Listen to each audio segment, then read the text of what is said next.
My students will be like, when did you know you want to be a professor? And I'm like, I didn't and I don't.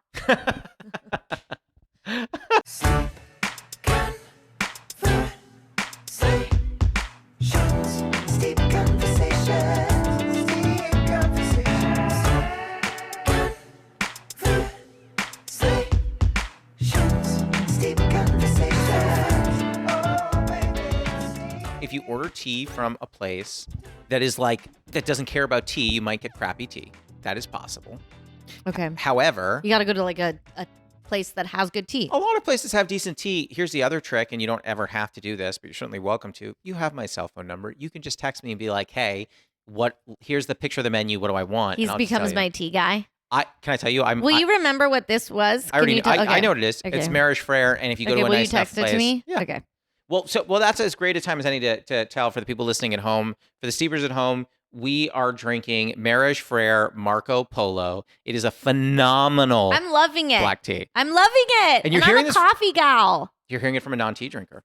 And I'm a true, like, I get a migraine if I don't have coffee. I'm a coffee. I'm addicted to the caffeine. I like when you stare down the barrel. I'm addicted to the caffeine. Can these people see me? Yeah. Everyone at home, I'm addicted. I'm mentally ill. That's a separate topic. No, and not that people who are addicts are mentally ill. Okay, cut that part out. Yeah, cut it out. Cut it. But no, this is amazing. For those steeping at home, just so you know, not typical of a black tea. You're going to steep this for a little longer. So it's going to be around 200 to 212 in 5 minutes. Why does this one get steeped longer? What's the tea science It is the that? way, so this particular tea, the way that it's made, they recommend a longer steep time. Oftentimes people think when you steep longer, it tastes better. But sometimes, for example, if you oversteep. Does it make it stronger? If it's caffeinated, okay. yes. Okay. If you oversteep something like a green, it becomes more bitter the longer you steep. With a black one, it can become a little more bitter, but it also will definitely be stronger in caffeine content. About to ask a question that is so stupid that it might make you rethink even having had me on this podcast. I think we just cut your episode now. What is steeping? No, that's not. Why is that stupid? Heating? No. Putting in water. Yep. Okay. That's what you're doing. You're submerging your tea into hot water. I was using my context clues. You're great. But a lot of times what you're doing, so we'll go with a green tea, for example, because I was just talking about that. Good. It's opening up the leaves and getting the aromatics out of the leaves into the water. That's all it is. I want to go back to something we were just talking about. Yes, please. I made a comment. I proudly said I'm in therapy, and you said that you love therapy. Do you love therapy hearing that other people are doing it, or do you love doing it? All of it. I mean, I love my therapist, Dr. Barbara. Been with her for a long time. You call her by her first name. Dr. Barbara. Oh, should I made the mistake of recommending her to Megan Gailey, friend of the pod. Love Megan Gailey. And now I'm in such competition with Megan, because Megan will be like, Dr. Barbara sent me a baby gift. And I'll be like, she did? You don't even have a baby and you're like, where's mine? Exactly. And I always ask Dr. Barbara who her favorite client is. And I will text Megan and just be like, what's the longest that Dr. Barbara has stared at you without saying anything? Because sometimes Dr. Barbara, and I asked Dr. Barbara, I was like, what's the longest you've sat there staring at a client and not said anything? And she said for a whole session once. We just sat there silently. And then Megan, I don't think she would mind me saying this, said she once talked through the whole session and didn't let Barbara say one word. And I was like, that tracks. Love. That tracks. Yeah, no, she's so good. I think I'd had one bad therapist before, not like damaging, but just like I didn't know anything about therapy. And this woman she gave me a Playmobil stop sign to stop negative thinking. No. And then 2 weeks later gave it to me again. Like had forgotten that she had given it to me. She was an elderly woman. She also had me do these dopey like visualization things that were so dopey. She had a British accent and she would be like, lay down. It's my bad British accent. No, I like it. This was at a time when I was running the show with Lynn Molly. Have you had her on the pod? Can I tell you something? We were supposed to have Lynn Molly on last week. Timing didn't work. We're having Lynn Molly. Everyone who's listening, Lynn Molly is on this season. We're in season 2. She will be on the season. We couldn't get her on last week. So we ran this backyard show in a friend's backyard. Wait, was this Wolf Den? Yeah. It was like 30 people, It was very small. And I was telling this therapist, I'm not going to say this therapist's name because I'm, even though again, I would say doctor first name. Yeah, I was going to say, yeah. Okay, Dr. Helen. There. Yeah. All right, everyone heard it. Go tweet at Dr. Helen. So she would have me lay down and then, she was like asking me, I was like, I'm stressed that my show goes well, whatever. much newer to stand up at that time. Before Yeah. I was jaded. Before And- you were rags to riches story. Yeah. I don't know about that. So anyway, she had me close my eyes and she goes, "Okay, you're at your show." It was in a neighborhood, tiny neighborhood in Silver Lake. She goes, "There are 30,000 people there." And I was like, this is so stressful. Why would there be 30,000 people? The fire department would be called. Yeah. Where are they all going to sit? Where are they going to sit? Like, why could, and then everything was like that. I was stressed about, like, I was trying to, I'm a writer. I was trying to write a book at that time. Yeah. And she was like, "You're on the beach. You're holding your book. Oprah is there. Oprah walks up to you and says, 'I want that book for my book club.'" I was like, what is going on? And Oprah's book club wasn't even So you're in the backyard around. and you're also on the beach. These are two separate Oh. visualization techniques. Yeah, they didn't all. She was so bad. I don't All know this to say, I think when you finally get a good therapist, you're like, oh, this is how it can be. Like, this is how it can feel. Does Barbara, or excuse me, does Dr. Barbara, I don't want Thank to call her Barbara. Thank you. Does Dr. Barbara accept insurance? I used to be on a better insurance when I was employed by Dr. USC. Chris does not accept insurance. Now I'm adjunct. I pay for my own insurance. When she did accept mine, it wasn't fully. It would like shave off a little. But I only see her every other week, and I think that's good because I like save up what I want to say. We've been together for a while, and one of my big problems is like avoidance. Sure. And so anytime we would get close to me being really vulnerable and really honest, I would stop coming. Like I would sort of like ghost. Oh, wow. And part of that was I'd be like, I can't afford it right now. But it also was just like, I was scared. Yeah. And something through the pandemic, she's been with me through a lot of breakups. And then through the pandemic, finally something happened where I just started being as honest as I've ever been with anyone, like with a therapist for sure, or anyone. And in many ways, I feel like she like saved my life. I mean, my life wasn't ever threatened, but the feeling of, and I'm much more anxious than depressed. I'm not really a depressed person. We're the same. Yeah. Jews. Yep.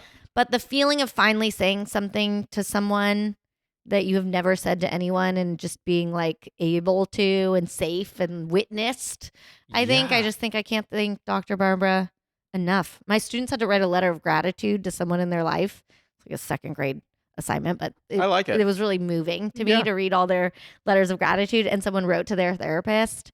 And I was like, fuck, I got to write a letter of gratitude to Dr. Barbara. You should. Yeah. I told her that. I was like, I got to write you a letter of gratitude. Yeah. I love that. I think I started seeing my therapist because Jess and I had gotten in a Jess and my girlfriend, Jess and I got in a really, really bad car accident. And I'm sorry to hear that. When did that happen? April of last year, April 30th. gosh. I wasn't doing comedy. I couldn't really walk for a little while. Oh my I wasn't doing gosh. comedy for a while. Jess was pretty hurt too. And I just wasn't doing stuff, but I was suffering from some really significant PTSD from the accident and all this kind of stuff. And it was really interesting to have start seeing Dr. Chris, because what ended up happening was I would say something to him and I would go, I've never said that to anyone before. And, Same. And he would look at me and go, how does it feel now that you have? And I was like, scary. And he goes, sure. But let me ask you a question. Manageable? Like, can we sit with the scariness, but know that it's now safe with me too? That now it's safe with both of us. And I was like, I guess so. Yeah. And he's like, when you leave here, I want you to think about the fact that like when a lot of this scary stuff is in your head, now you know, oh, well, you don't have to worry because like I have it too. Oh, that's so And sweet. I was like, I understand that. Like I'm a very easy cry. I me cry too. all the time. And I think that was also part of the being vulnerable. Is now I cry through the entire session, every session. I love. I'm just such a and before it took me a long time to do that. I will cry. But she will push back on me. I don't think of her as confrontational, but she will. She doesn't let me get out of things easily. I'm nervous now because I don't feel like Dr. Chris pushes back on me. Interesting. Should he? I don't know. I don't know. I think if he's helping you, he's helping you. How does one understand whether or not something is helping or not in that context? Does it make your life? Does it feel easier moving through your life? I have a trusted outlet now that I didn't have before. Yeah. Okay. So then I guess that's the game. Yeah, I think what we want is for a therapist to fix all our problems, and they can't do that. But can they like make it easier to move through the world? You know?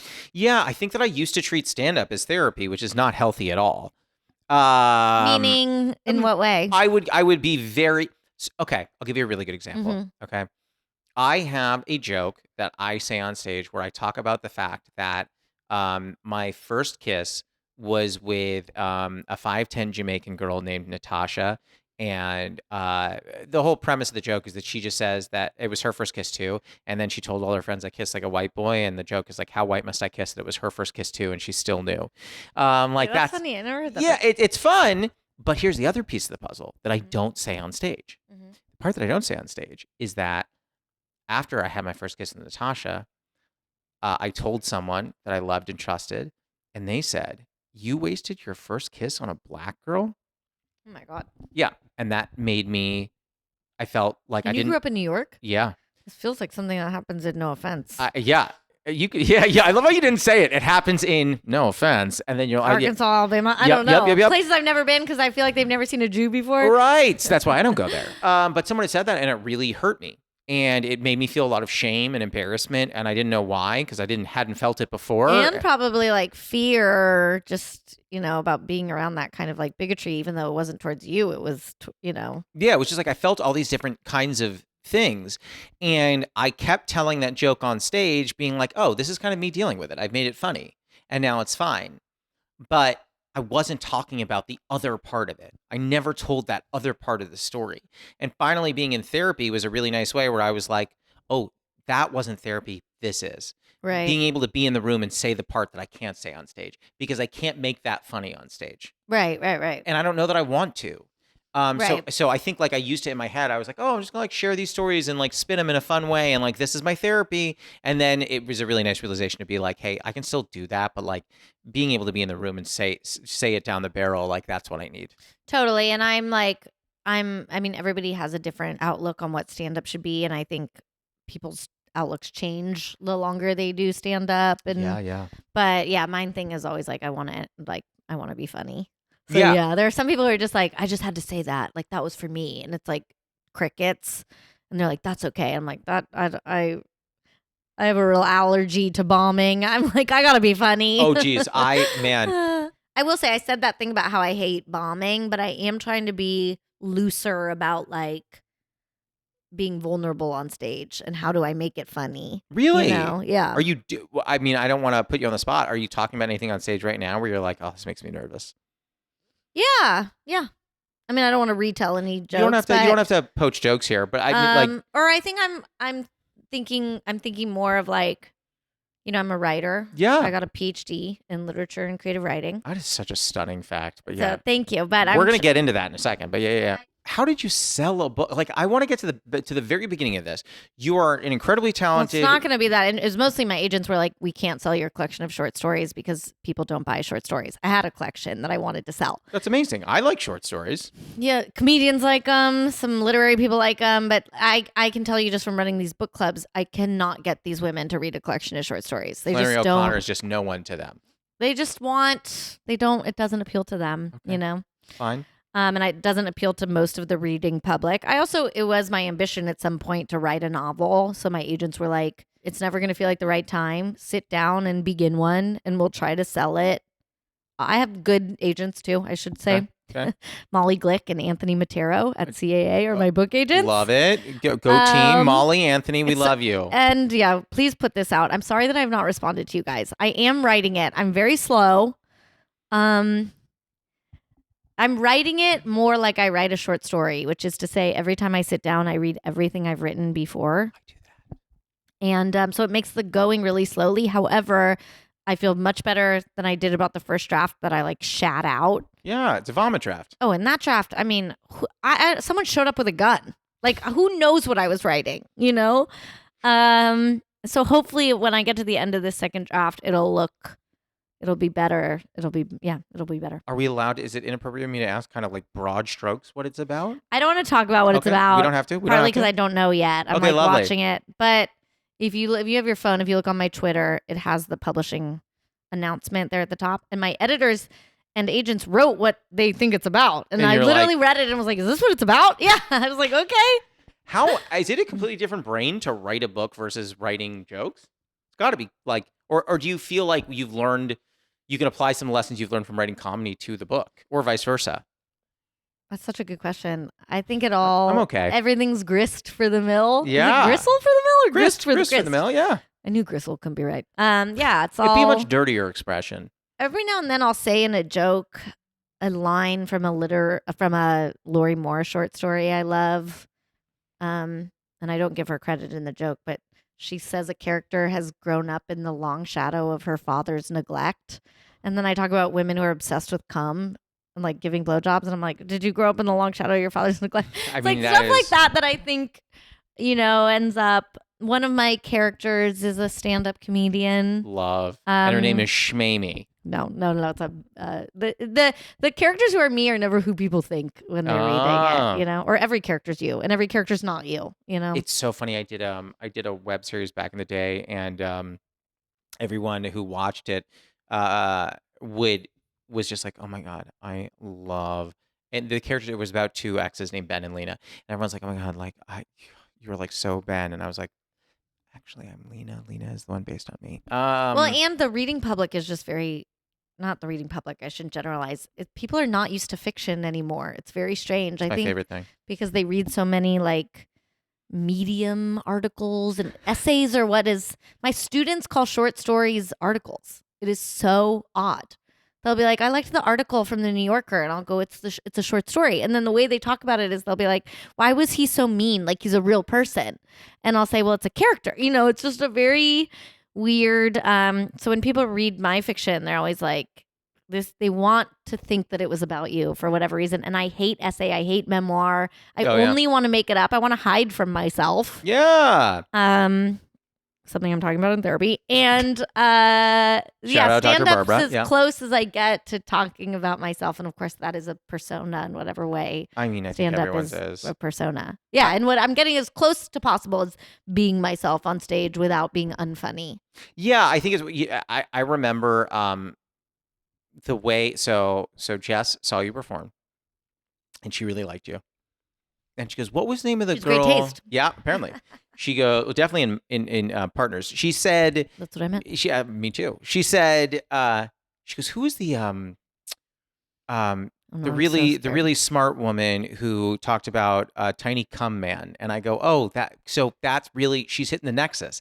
I was like, Thank she, you. She understands that you're incredibly smart, and also remembered very clearly one of your jokes that is, I wouldn't say the antithesis of like brainy, but like filthy. It's about cum. It's about cum, and like, but in a literary way. That's what I'm going for. So I thank her. I thought that was so cool because essentially it was like, it fully recognizes, she could tell from just the way that you communicate that there's so much going on in your head. There's a lot of really smart cranks moving, and also you don't take yourself so seriously that you can't make a joke about cum. Like, that's funny. Well, that's so nice. I mean, I thank her. I'm gonna have to thank her. Yeah, I love how you looked up. You're like, wait, she's everywhere. She's with us here today. What I hate talking about with comedians is their careers. Oh, I don't really care. I'm just like, who cares? But I'd love to know about, like, are your parents married? What's your relationship like? Well, are you friends with your siblings?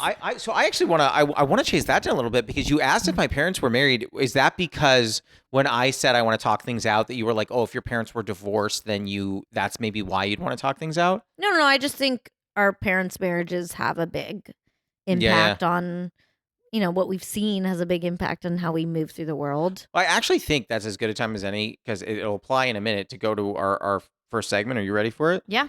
It's called the Newly Friend Game. It's like the Newlywed Game, but we're friends. Okay.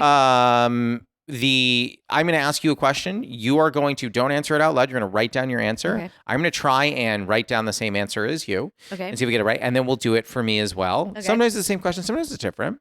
Okay. Here's what yours is going to be, because we talked about reading off the pod and on the pod. If you were trying to convince someone that reading is a blast, if I came to you and said, tell me someone that would make reading fun for me. I really think the best thing for literary authors to be doing right now, even though I'm not doing it because it's hard, is to write a literary mystery, because so many people want mysteries. I love mysteries.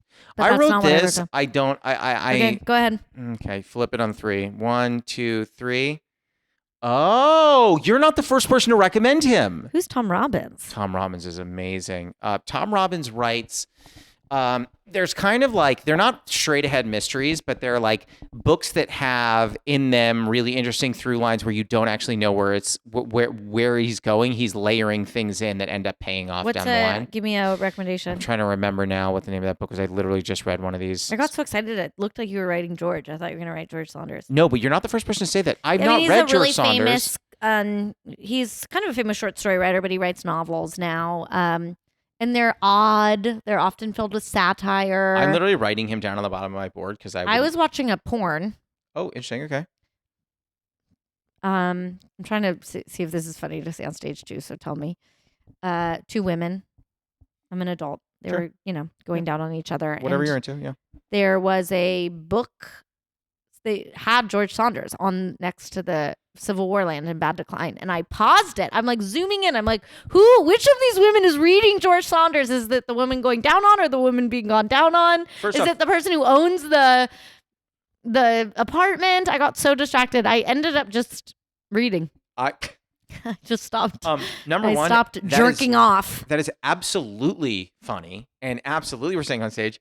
Also, do you think set deck goes, okay, here's a fun one to plant? Well, it was also weird books. It was like Malcolm Gladwell. Like somebody probably just brought a stack, but I was just like, who's reading Civil War Land in bad decline? Malcolm Gladwell. I've read a lot of Malcolm Gladwell, but I'm just like, Malcolm Gladwell. It was that was what made me really get out of the moment, is that I had to pause and zoom in on these titles, because I could see every title.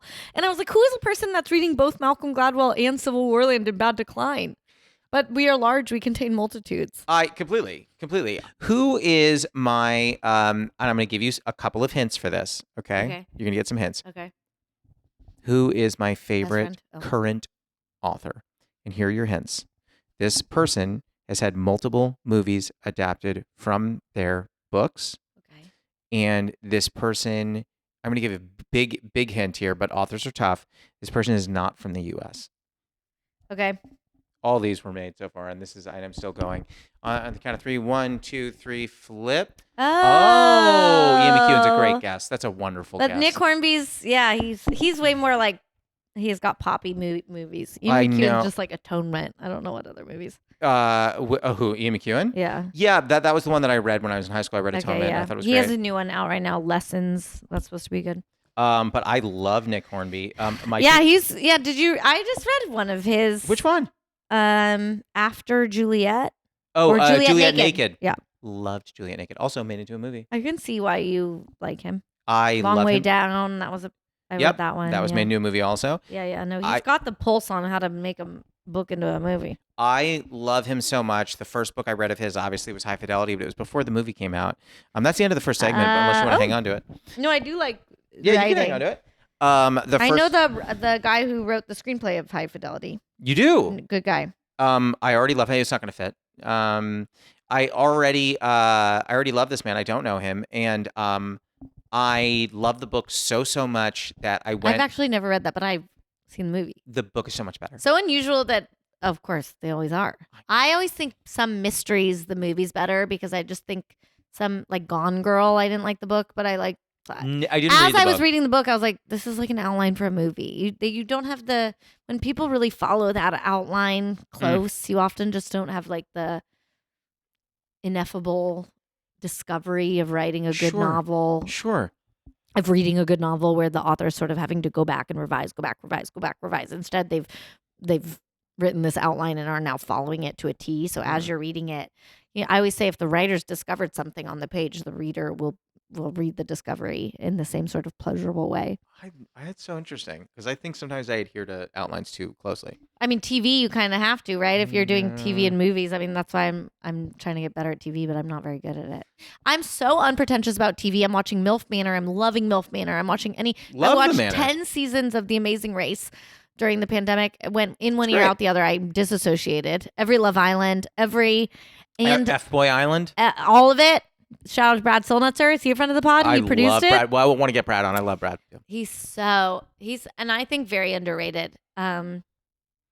Yeah, I guess I think that about all my friends are underrated. I've heard you say that I'm underrated, and I believe Yeah. you. No, I'm kidding. Oh, I was like, I do think you're underrated. Wait, what I was gonna say is I am a little bit pretentious about books. Not pretentious. A literary novel is different than a pop novel. yes. So yes, But- and that doesn't mean that both don't have their place in the world. And No, of course. James Patterson, but and James Patterson, John Grisham.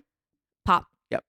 You know what's a funny story about John Grisham is this is something a writing professor that I was in love with, this old man who had like a bad hip. I've been in love with every writing professor I've ever had, man or woman, who So I told should me I have was taught. a good I should writer. have taught writing. Yep. And I think the first person who says you have it, is you love them. Yes. I'm still waiting for that stomach. person.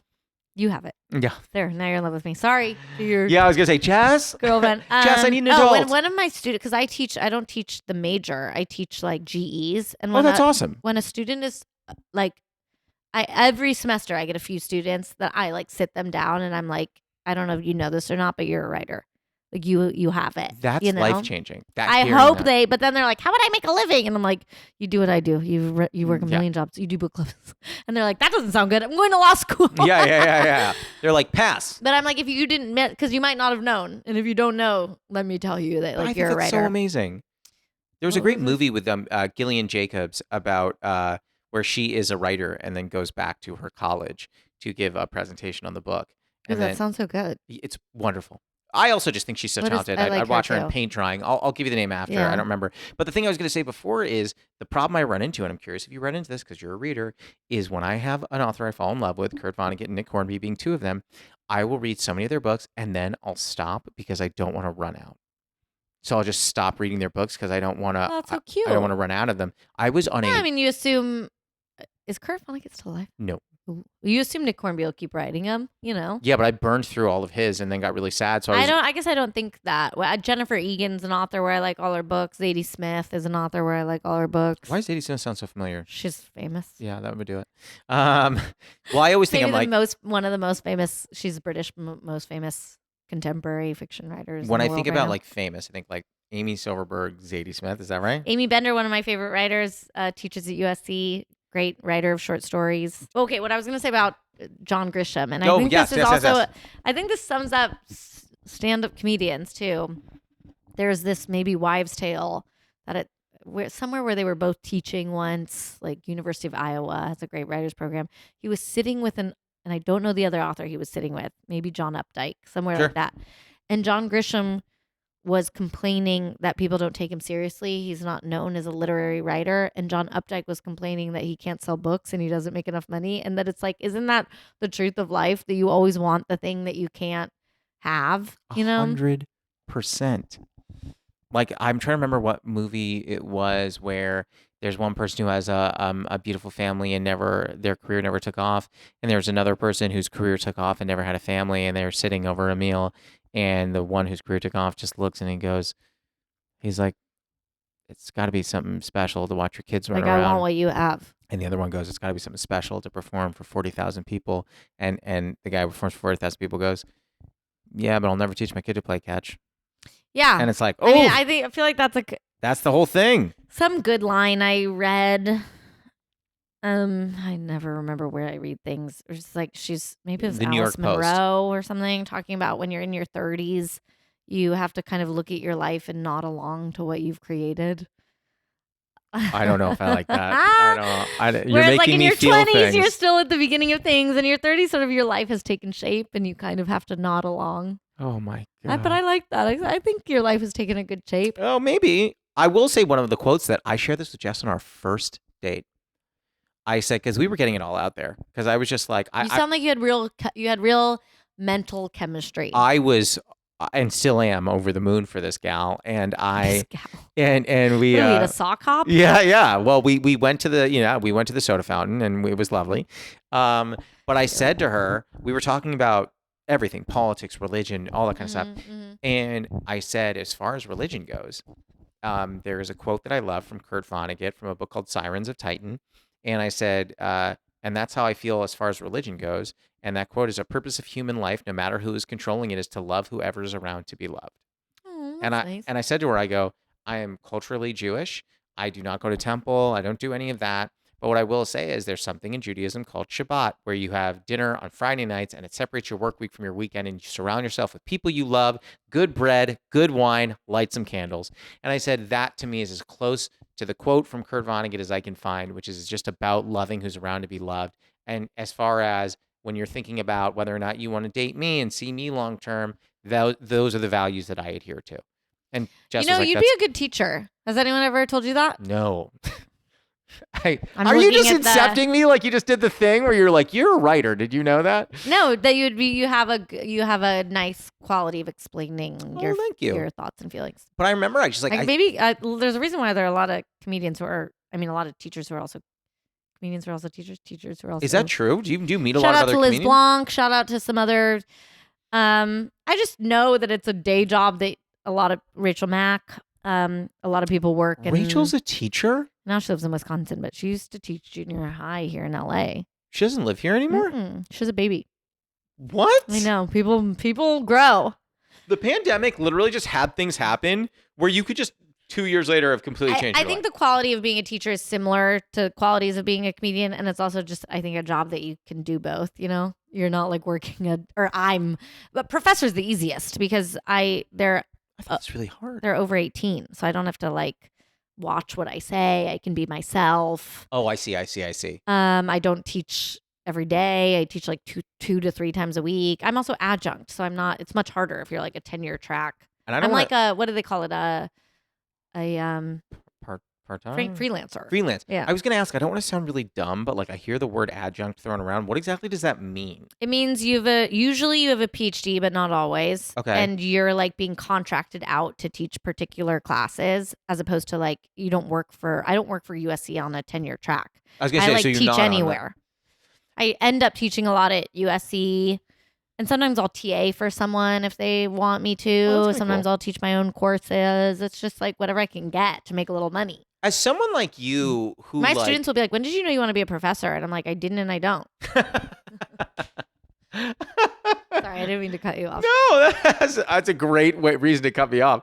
I was gonna say, as someone like you who like has a lot of these passions, like down the road, like if you could kind of paint your ideal life in a way that you're nodding along, In a way that what? you're able to nod along with what you've Yeah, created. already I feel happy. This has been a nice conversation because I'm like, I do feel happy with the life I've created. Well, I am nodding along. I think your life seems like pretty cool to me. It is. I mean, I think I make much less money as an adjunct than people realize. Okay, that's fair. Yeah. I've got this is inside baseball, but I have a new manager on my team who's getting me better, higher paid out of town stand up gigs. Phenomenal. That's great. And also trying to get me like creative writing gigs at colleges in like a That's stand up capacity, which would also be very great. cool. But I think I complain about teaching when in fact I do love it. And I went a few years not teaching and then I needed money. So I Yeah. dragged myself back to USC to ask anyone. And I just was like, oh, this is so fun. It is the best day job. I think writing and doing comedy can make you a little bit like self-absorbed. Sure. You're thinking about yourself. You're thinking about your own shit. Even when 100%. you're writing and you're writing other characters, you're still just worried about yourself, and being able to talk to young adults Yeah. about their own problems and what they're going through. It forces me to not think about myself as much. If you like hypothetically speaking, if you had the big stand up career and doing all that, do you think you ever might still like do like one Teach occasionally? like a one day workshop? Of course. Yeah. No, for Like sure. I'm touring in Iowa and I'm going to go to University of Iowa and we're going to do a 3-hour workshop about Yeah. creative writing. No, for sure. And I also just I like the idea of like mentoring, especially like young Yeah. women. I was going to say I could use one, but yeah, no. Yeah, young women too. Or me. Whoever. No, I mean, I feel like I'm surprised you've never thought about teaching. I feel like you know. No, I have two of my best friends. I'm still incredibly close to my best friends from high school, and two of my best friends both were going in completely opposite of teaching directions. Mhm. My buddy was a senior in college, thinking about becoming a lawyer. My Mhm. other friend had already become a lawyer. This Mhm. one was thinking about becoming a lawyer and started tutoring underprivileged kids in the Bronx, and we're all from New York, and just goes, oh. oh no, this is what I meant to do. Yeah. And he started Yeah, teaching. I never set out to teach. Even when I was getting a PhD, I was getting Yeah. a PhD because this creative writing PhD, they were paying you to write. And I was like, and not a lot of money, but I was like, perfect. Yeah. And then they were, of course, like, well, part of why you get paid is you have to teach. And then I was like, oh, I have to teach, you know?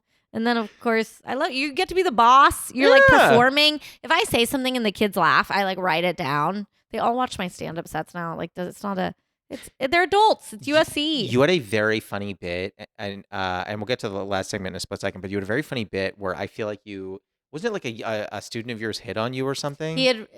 He I don't want to like make you tell your jokes. No, but no, this is on Comedy Central, but he wrote a story about wanting to fuck his teacher. Dear Lord. And he plays for the Seattle Seahawks, or did. Did you ever think to tell him like, hey, my biggest problem with your writing is your lack of subtlety? I mean, I was like laughing. I think that's part of my attitude towards it is like, I don't know how to say this. I don't make myself immune to them. They still make me laugh. Sure. They still, and like, I don't take it too seriously. I don't take myself too seriously. I don't take them too seriously. Yeah. Maybe I'm a bit too informal. Maybe some of my colleagues who were in a different place than me, but when they do stuff that makes me laugh, I'm laughing. I'm just like, that's amazing. Yeah. I have a joke now about, which is kind of based on reality, but not, of course, what's reality and what's made up. I was going to say, who really, there's a fuzzy line. Who cares? A student didn't have my email address and couldn't figure out how to turn in a paper. And he commented on my stand-up sets on Instagram and was like, haha, very funny. How do I turn in the paper? I'm 2 weeks late.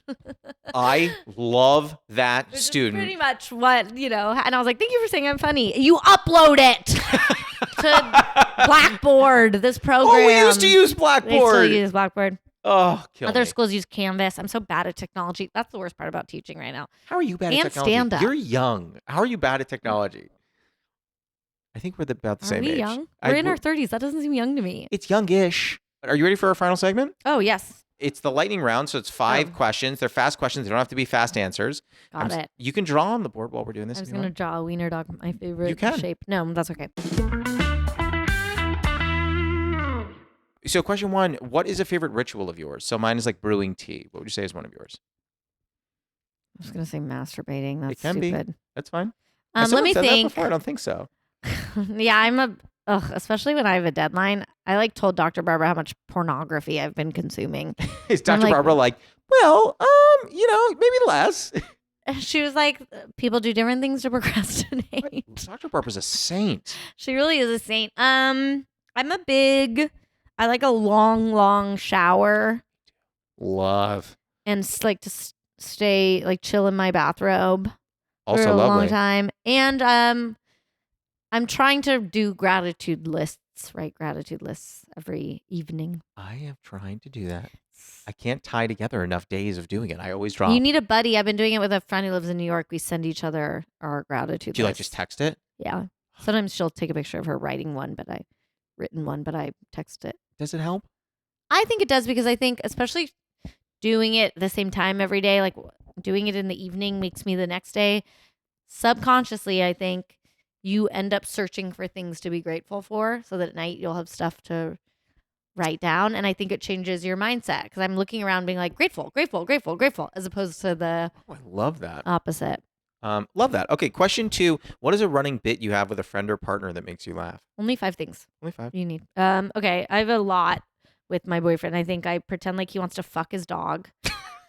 Hold on. He's Don't so skip in past love with that. this dog. He wants to fuck this dog.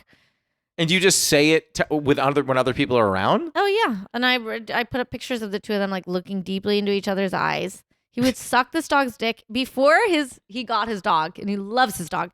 His sister had a dog who I was like, you guys are having an affair. This big female poodle who would climb on top of him and make big out. Poodle? Yeah, and I have all these pictures of them looking like they're having an affair. Oh my god. He does a thing I think is funny with my vibrator where he pretends to knock himself out. I don't know why I find that. I find that very That's funny. That's the funniest thing he's ever done. Yeah, he sounds pretty funny. No, he's great. For not being a comedian, he sounds He's very funny. Yeah. This vibrator broke a long time ago, but it was one of those big. It was a cheap one on Amazon, Oh my and lord. a big one. And he would be like, how did we meet this guy? By the way, quick side note. I'm just curious.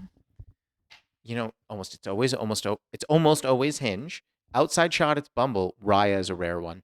Yeah, and he doesn't know how he got on it because he does work in sports. I think they thought he was like a professional athlete, but he doesn't have a lot of, he's almost no internet presence, which I like about him. Yeah, I was about to say, you probably like that. It's the Yeah. Luddite Club over there. Except he's never read a book. We've like nothing in common. Dear Lord. Question 3, can you do an impression of one or both of your parents? And it doesn't have to be a good impression. Yes. Okay, I have a joke right now where my dad can't do anything without my mom. Okay. Yeah. My joke right now is his two favorite movies, and he's such an anxious Jew. His two favorite movies are The Devil Wears Prada and Taken. Liam Neeson. Yeah, no, I He know. thinks of himself as like, he was like, if you ever got taken, like I would go get you. And my joke is, if I got taken, my dad would turn to my mom and be like, Nancy, do I have any special skills? Can you go to Romania and get our daughter? I'll wait here. One time, my mom at work, working full time, and my dad was at home, and a bird flew into the house, and he called her. He had he bothered her at work to be like, Nancy, there's a bird in the house. She's saving lives, Larry. And my mom was just like, open a window, and he didn't. She came home and he like had a pet bird named Larry Bird. No, he did not. Your father, Yes. I can't. And he'll also call me, like interrupt me. I'm teaching, I'm doing something important, and he calls me over and over again. I think it's something important, and then he's like, "What's the place with the meatballs I like?" And I'm like, "What is happening?"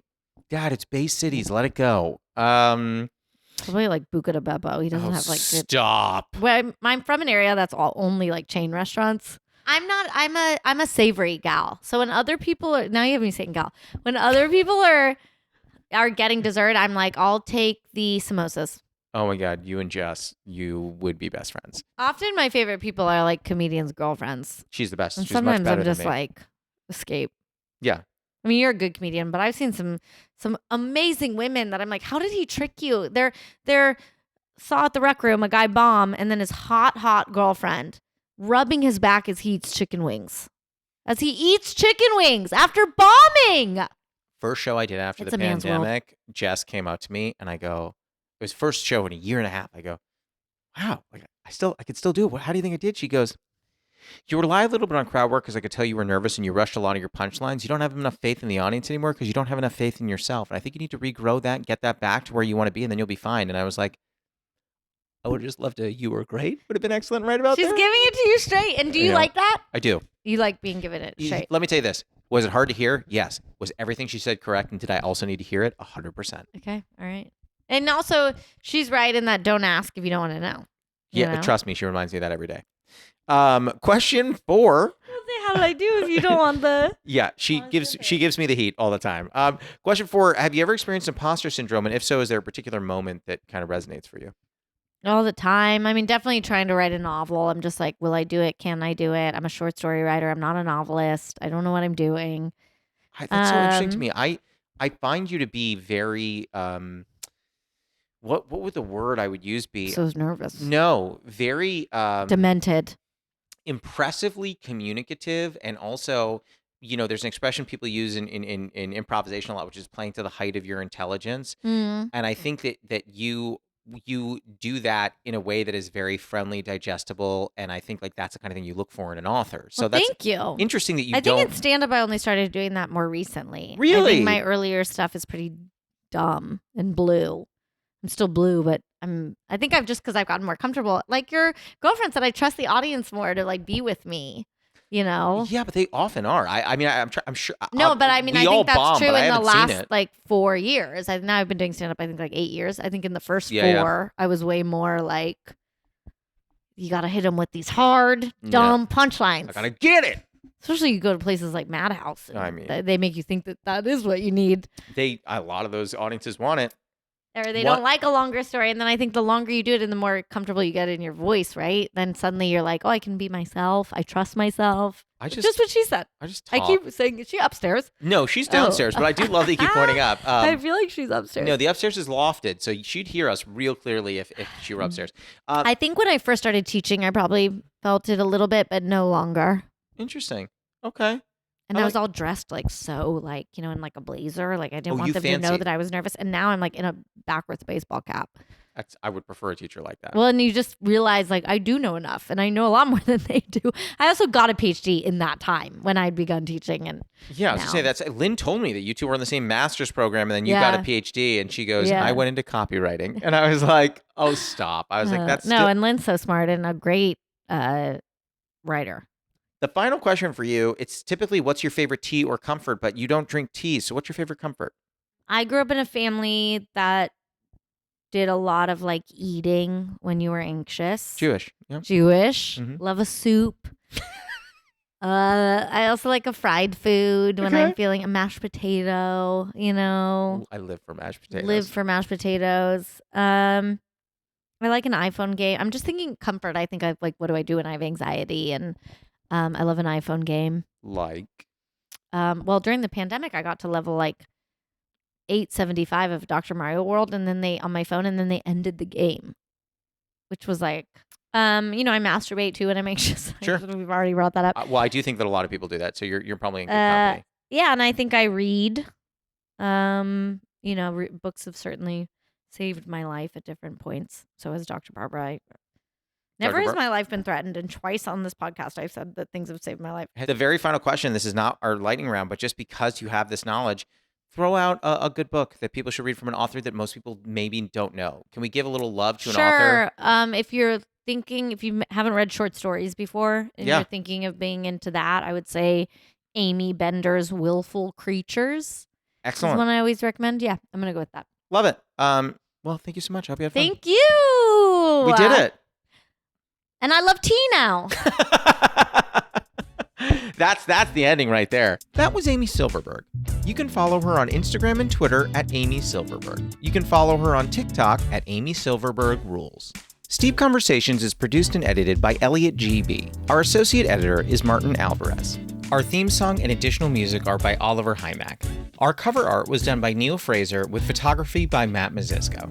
Social media by Dia Villegas. Please write a review and rate our podcast on Apple Podcasts and wherever else you can. You can send any questions, comments, newly friend game suggestions, or tea suggestions to steepcombos@gmail.com or tweet us at steepcombos. I'm Josh Lanzette, and you can follow me on Instagram, TikTok, Twitter, YouTube, and Facebook at Josh Lanzette. We'll be back next week, so until then, happy steeping. My dad played for the University of Boulder basketball. That's so cool. But he was on acid and he kept showing up with one shoe and they kicked him off the team. That's like his claim to fame.